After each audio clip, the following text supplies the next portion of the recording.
Hi, and welcome to the Stylebook quizzes. This is basically just a video on how you do these. You should have purchased, and if you don't have one, there's of course copies in the lamp, and you should have the code to get in the lamp.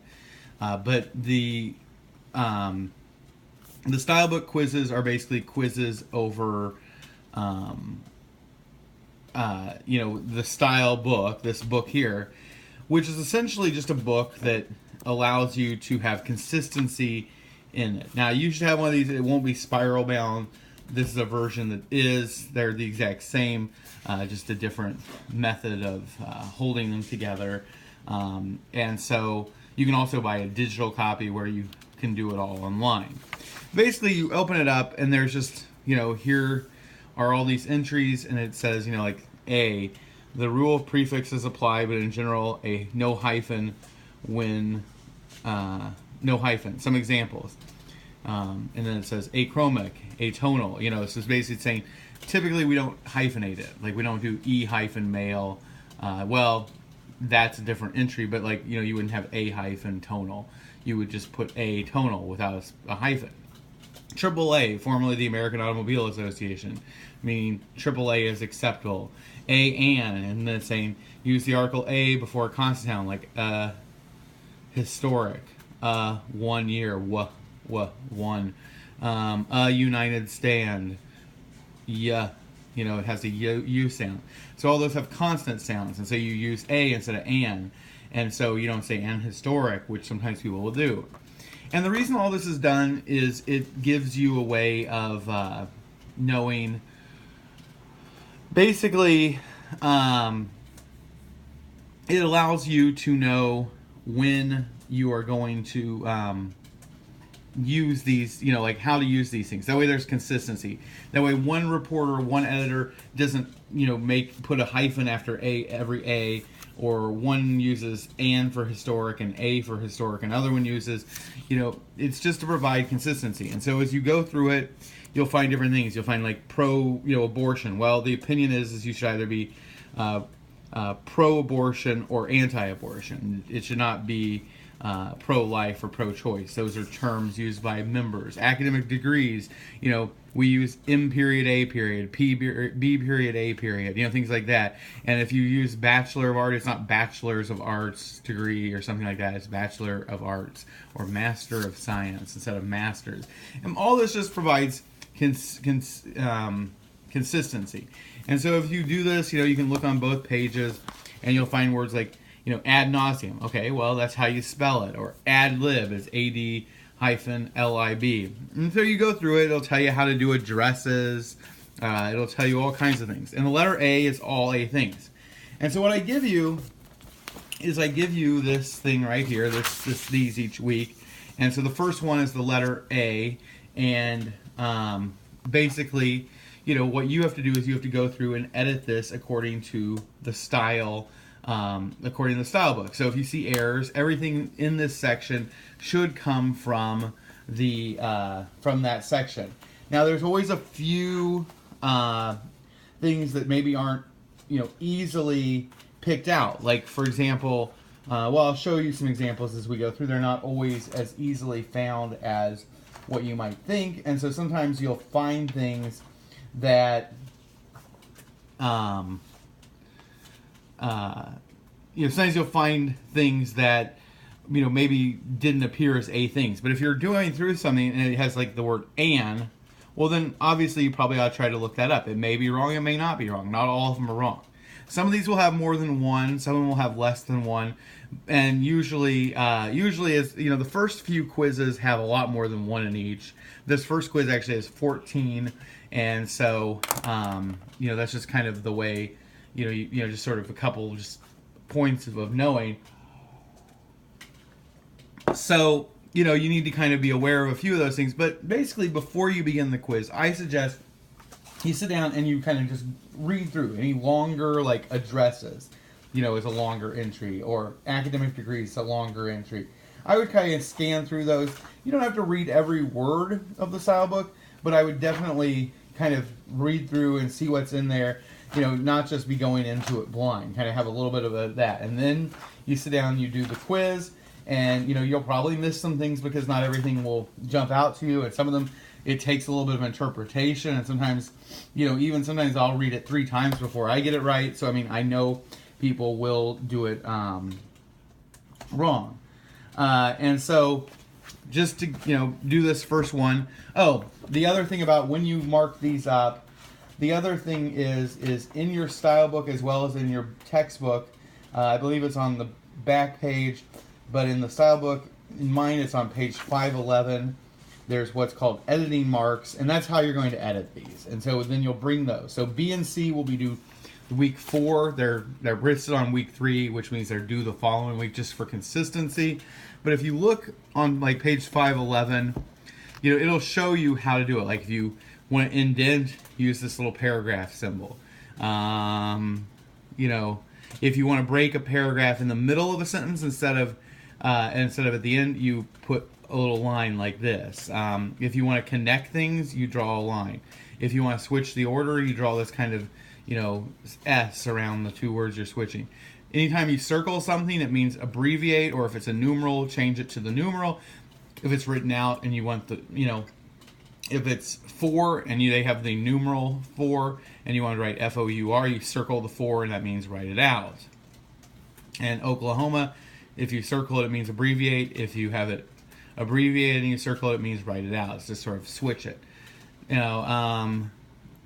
Put 3 lines under for uppercase. Lowercase, you just put a line through it.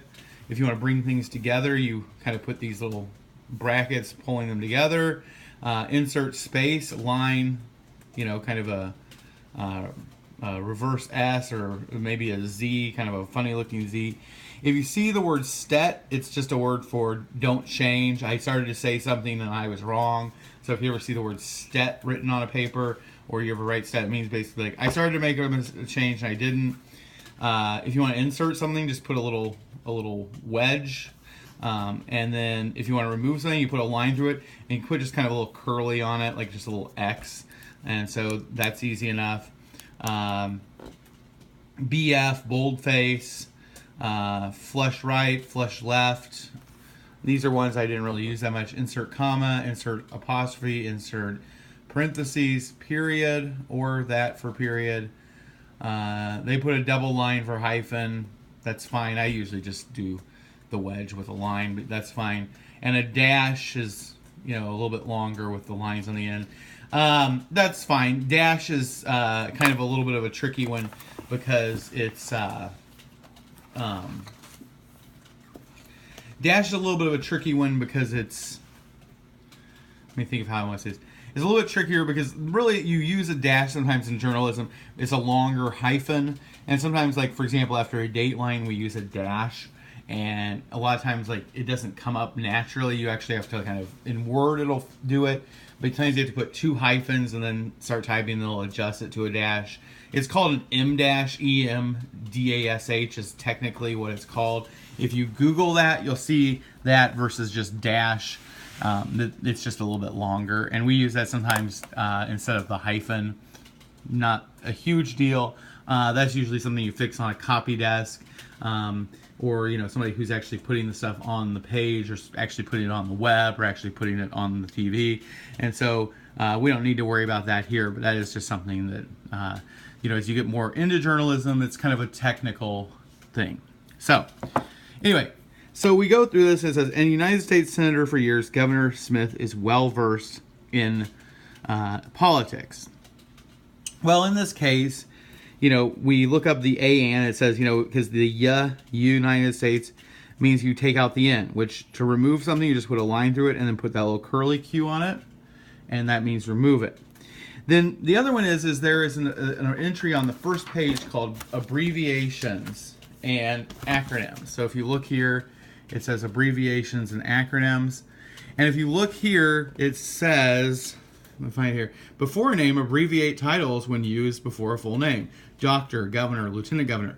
And so even though that doesn't begin with an A, that is actually talking about this issue here with Governor Smith. You would actually abbreviate that. So you would circle it. Okay? Another one that's kind of a little tricky because it's an A entry, but not necessarily something you see. It says, Jake turns 34 on Friday. Well, 34 with age, anytime you use age, whether it's 1, 2, 3, 4, all the way to a million, you always write, well, and beyond, you actually always use the numeral. And so you would actually want it to be, 3, 4, like that, not 34. And so you would circle that to say that. And then we'll meet for his party at 7 a.m. a.m., there's an entry that says a.m. p.m. It's actually, let me see, I always feel like it's a little bit of an odd, it's not at the beginning of the a.m. p.m. area, it's actually towards the end. It's before Amsterdam, and because it's under this, I'm not really sure why it's at that point in the style book, but AM, PM, you always use lowercase with periods. Avoid the redundant 10 a.m. this morning, because that's redundant. And so what you could do is you could either do this, saying, lowercase, and then enter in period like that. The other option is if you had AM, PM, you could just do that and then put, and just, do something like that, or, put a little wedge in to say that's where it goes. Anything like that would work. Okay. Representative Jackson. So rep is correct. Jackson is pro-life. Well, we look at that abortion. We don't use pro-life and pro-choice. We use, anti-abortion. And instead of pro-choice, we use pro-abortion. Okay. Then, like accused rapist Adam Andrews finished his Bachelor's of Arts degree in English while awaiting trial. Well, we say Bachelor of Arts to begin with, so we just take out the apostrophe S, just put a line through them with the little, little loop at the end. But then we have this accused rapist. Well, if you look up the word accused, what it will tell you is it will say, you don't ever call somebody an accused rapist, because accused means they've not been convicted, which means they are simply accused of rape. When you call them an accused rapist, you're calling them a rapist, and it puts that in people's mind. And so until he's found guilty, and even then you would call him a rapist or a convicted rapist, something like that. But beforehand, you wouldn't say accused rapist. You would say Adam Andrews, who is accused of rape, or is facing rape charges, who is facing rape charges. Saying that, because to put that title with accused makes it sound like they're actually guilty.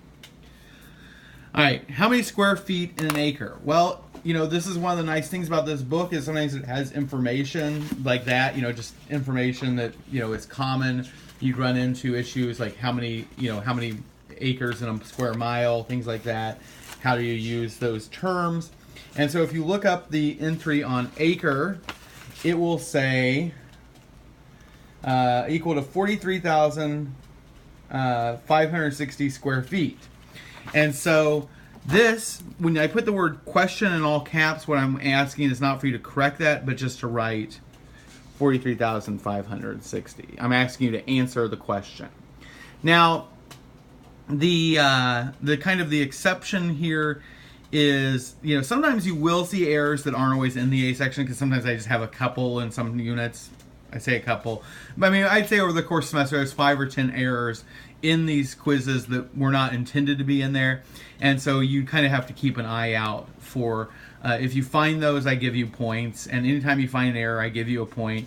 If you fix something that shouldn't be corrected, you'll take a point off. But most of the time what I'm doing is I'm giving you points. So if you find like something like, oh, square feet should have been wrong, or I used the wrong verb, you can do it, but I'm not looking for that. I'm actually just looking for you to answer that question. I wanted to make a note of the fact that sometimes people will find an error when I have a question, and it's not because I meant to have an error, it's just I had an error.